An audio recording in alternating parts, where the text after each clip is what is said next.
Nessa série de reportagens sobre violência doméstica, nós estamos sempre trazendo aí assuntos importantes para coibir e pelo menos diminuir a violência contra a própria mulher. Nós conversamos com o advogado Dr. Bruno Rangel, que conversou com a nossa equipe de reportagem, exatamente trazendo alguns assuntos.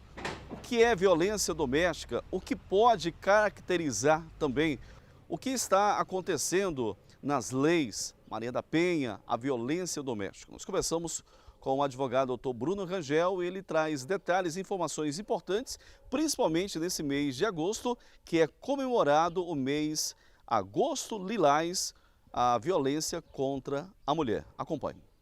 Hoje, a violência doméstica, ela se caracteriza de várias formas. Nós temos a violência a física, nós temos a violência moral, nós temos a violência psíquica e também temos a violência financeira. Doutor, a violência doméstica, o que cabe a penalidade para o agressor? A gente vê muitas audiências de custódia acontecendo, onde o autor, de muitas das vezes, ele responde em liberdade. Falando agora sobre, juridicamente, essas causas.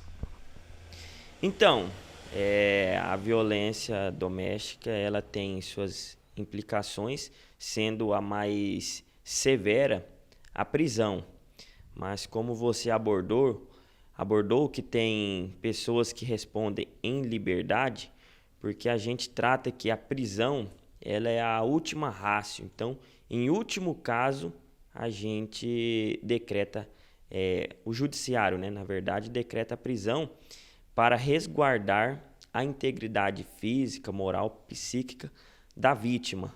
Então, temos que analisar o caso em concreto para que não cometamos injustiças devido àquele fato. Então, levando-se em consideração a situação do agressor naquele momento, muitas vezes a prisão não se mostra necessária, tendo outras medidas diversas da prisão, como o afastamento do lar, proibição de se aproximar da vítima, que se mostram também suficientes para reprimir a agressão injusta. Doutor, a gente sabe que a violência doméstica, ela não é só a física, ela não é só a moral, ela não é só a psicológica, mas também a integridade física da mulher está junto a uma violência que muitas das vezes pode caber aí a prisão do agressor. Isso, a violência, ela se manifesta de várias maneiras. Então, não podemos nos limitar ao extremo da violência física, que geralmente a violência física ela vem acompanhada de já uma violência moral que já vem acontecendo há muito tempo. Nós temos uma violência também financeira, que, como se diz, porque a dependência da mulher quanto ao homem. Então, assim, ele usa esse poder que muitas vezes ele, que é o provedor da família, e ele acha que como ela não provém o lar, que ela jamais poderá largar dele, e usa isso como meios para que possa cometer a violência, colocando ela numa situação vexatória.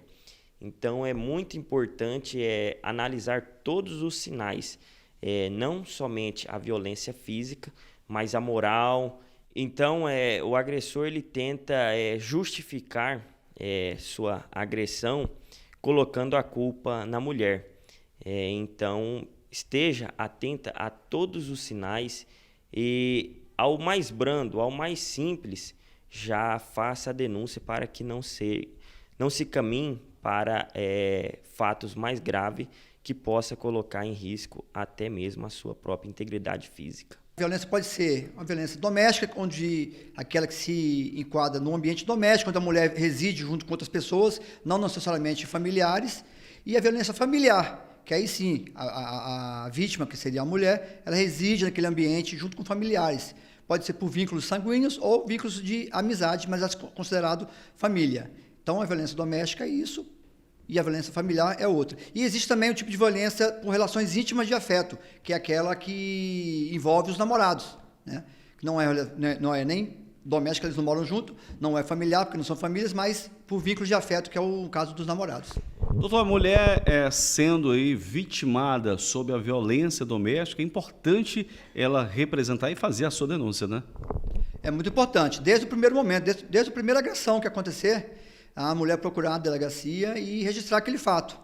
Porque muitas vezes a mulher vai deixando, uma vez, outra vez, começa com xingamentos, com difamações, injúrias, e a mulher vai deixando, até quando chega ao ponto de chegar à agressão física e, no pior caso, que seria o feminicídio, né? Então, desde o primeiro momento, é melhor a mulher já procurar a polícia, registrar aquele boletim de ocorrência para nós apurarmos, chamarmos aquele agressor, né, na delegacia, tomarmos depoimento e, de repente, naquela primeira conversa, pode até cessar uma coisa pior mais na frente. Só acho que a lei que foi criada, Maria da Penha, inclusive, ela foi criada exatamente para proteger a mulher, e foi uma mulher, né, que há muitos anos atrás sofreu a violência doméstica. A gente sabe que a lei foi criada e tudo que a lei tem que ser cumprido, né, doutor? Exatamente. Inclusive, agora em agosto, a lei está fazendo 16 anos, a Lei Maria da Penha. É importante frisar que a Lei Maria da Penha ela não tipifica crimes, a não ser um que foi para uma alteração legislativa em 2018 que criou o crime de descumprimento de medidas protetivas.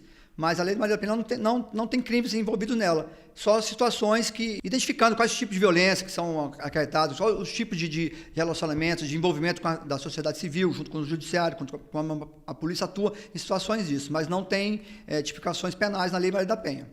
Doutor, ainda falando sobre violência doméstica, o agressor sendo identificado, sendo condenado, qual a pena máxima hoje para o agressor?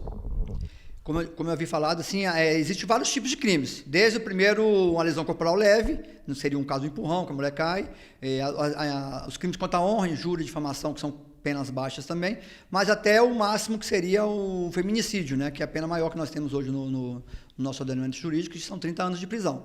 Uma pena bem pesada para o caso de feminicídio.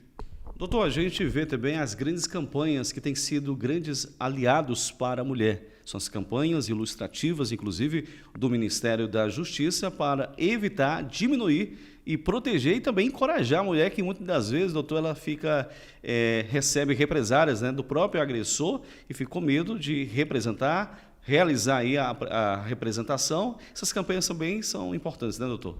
Muito importantes. Inclusive, agora nesse mês de agosto, como está comemorando 16 anos, começarão novas campanhas, né, vindo até, inclusive, do Ministério da Justiça, espalhando por todos os estados e municípios. Mas o importante seria mesmo a mulher não se intimidar e, no primeiro momento, a primeira violência, por mínimo que seja, ela já procurar os órgãos policiais, judiciários, enfim, qualquer órgão que ela se sinta acolhida para poder fazer aquela denúncia, não ficar só com ela aquela situação e depois a coisa desandar para uma coisa pior. As medidas protetivas são providências que são previstas na própria Lei Maria da Penha, nos artigos 22 a 24, e que buscam proteger essa vítima de violência doméstica. Existem diversas medidas previstas na lei. As mais conhecidas são o afastamento daquele agressor do domicílio, a proibição de se aproximar da vítima, dos seus familiares, a proibição de manter qualquer tipo de contato, então, por telefone, mensagem, por e-mail. Mas também existem outras medidas menos conhecidas, como, por exemplo, a suspensão de eventual posse ou porte de arma, proibição de frequentar determinados lugares. Então, todas essas medidas estão contempladas pela Lei Maria da Penha. O que pode acontecer em descumprimento da medida protetiva, isso falando do agressor? A Lei Maria da Penha é bastante objetiva, bastante pontual no que diz respeito ao descumprimento da medida protetiva. A previsão é a prática de um novo crime. É um crime previsto no artigo 24A da Lei Maria da Penha e que, a título de curiosidade, é o único crime previsto expressamente na Lei Maria da Penha. A maioria dos crimes que são disciplinados, tutelados por essa lei, estão previstos no Código Penal, em outros diplomas, mas nesse caso o legislador fez questão de consignar na própria lei que, havendo descumprimento de uma decisão judicial que determina uma medida protetiva, haverá a prática de um crime. E aqui, o que é importante destacar é que a vítima desse crime específico do artigo 24A não é mais aquela mulher, é o próprio Estado. Ou seja, a lógica é, houve o descumprimento de uma determinação judicial, o Estado foi violado, foi desrespeitado, logo há necessidade de uma reação do próprio Estado para tutelar, para que isso não se descredibilize com o tempo. É o que eu costumo dizer, uma norma jurídica cujo descumprimento não tem uma sanção, não tem um ato coercitivo como consequência, se torna uma mera recomendação. Então, de nada adiantaria impor uma medida protetiva se não incumbíssemos ela de uma força coercitiva. Nós não estamos pedindo um favor para aquele indivíduo, nós estamos determinando o cumprimento de uma determinação, de uma decisão judicial. Por isso, a lei prevê essa consequência. Além disso, é também possível ter como consequência a própria substituição dessa medida, que se não se mostrou suficiente, eficaz. É possível acumular mais medidas e também, numa última hipótese, até mesmo a decretação da prisão preventiva. A prisão não é uma consequência imediata do descumprimento, mas é um dos possíveis reflexos.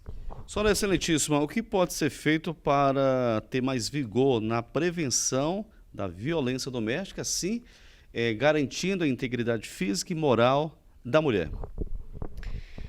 Olha, por parte do Poder Judiciário, Ministério Público, Defensoria, advogados, Polícia Civil, Polícia Militar, ao meu ver, o que é preciso ser feito é aplicar bem o que já existe. Ou seja, nós não precisamos de novas normativas. Ao meu ver, é um desfavor a edição de atos normativos meramente midiáticos, meramente simbólicos. Nós já temos um repertório normativo suficiente e, havendo um comprometimento ético, célere com a aplicação dessa lei, nós já teremos um respaldo muito grande para essas vítimas. Agora, da perspectiva da sociedade, o que é preciso é sempre investir em mais informação, em mais educação, que é o que pretende, por exemplo, uma reportagem como essa. Então, é preciso que as mulheres tenham conhecimento de que a Lei Maria da Penha não tutela apenas a violência física, que normalmente é aquelas que aparecem em noticiários, mas também contempla a violência psicológica, violência patrimonial, violência sexual, violência moral. É evidente que nós temos conhecimento de um ou outro caso em que a Lei Maria da Penha é utilizada para finalidades que não são as legítimas. Mas eu posso garantir que essa não é a regra, pelo menos desses 3 meses de atuação nessa comarca, todos os casos realmente demandavam uma atuação do Estado e em respeito mesmo à própria origem da Lei Maria da Penha, nós pedimos para que o uso dessa lei seja sempre com as finalidades devidas. Eu não sei se todos têm conhecimento da origem da Lei Maria da Penha, mas ela decorre de uma condenação que o Brasil sofreu por parte da Comissão Interamericana de Direitos Humanos por conta dessa negligência com que tratou o caso de violência doméstica daquela biofarmacêutica Maria da Penha, que sofreu uma dupla tentativa de assassinato. A primeira tentativa foi com um tiro pelas costas, enquanto ela dormia, oportunidade em que ficou paraplégica, e numa segunda tentativa, com uma tentativa de eletrocução e enforcamento enquanto tomava banho. O Brasil foi condenado porque a primeira condenação veio após 8 anos, houve recurso, o autor dos fatos respondeu em liberdade e a segunda condenação veio após mais 5 anos. Então, pela própria origem da Lei Maria da Penha, é exigido de todos nós muito respeito ao tratar dessa lei, muita responsabilidade, sempre garantindo os direitos fundamentais também desse investigado, desse possível agressor, porque não é nosso interesse cometer qualquer tipo de abuso de autoridade, mas, havendo o cometimento, ficando comprovado isso, haverá uma resposta do Estado, e o Estado está presente nessa comarca de Itiquira. Senhora Excelentíssima, como é que a senhora avalia essas campanhas contra a violência doméstica, campanhas, inclusive, que são iniciadas pelos órgãos competentes? são fundamentais justamente por essa finalidade que eu comentei de difundir a informação, de educar essas mulheres a terem uma independência, e aqui uma independência não só emocional, que muitas vezes nós vemos que é o que prende essas mulheres a esses ciclos de violência, mas uma independência até mesmo financeira, que muitas vezes é o que mantém uma relação abusiva por uma total impossibilidade e incapacidade daquela mulher de se sustentar. Então, essas campanhas são fundamentais para a conscientização da sociedade. As grandes campanhas de conscientização à violência contra a mulher estão aí fortalecendo, encorajando as mulheres a tomarem até mesmo as decisões na hora de representar as denúncias. A Polícia Militar tem sido muito importante também neste ponto positivo, porque é daqui que tudo começa. A mulher, ela representa, faz o boletim de ocorrência, daqui vai para a Polícia Civil e posteriormente a autoridade ela toma uma providência, no caso o juiz da comarca do Fórum da cidade de Tiquira.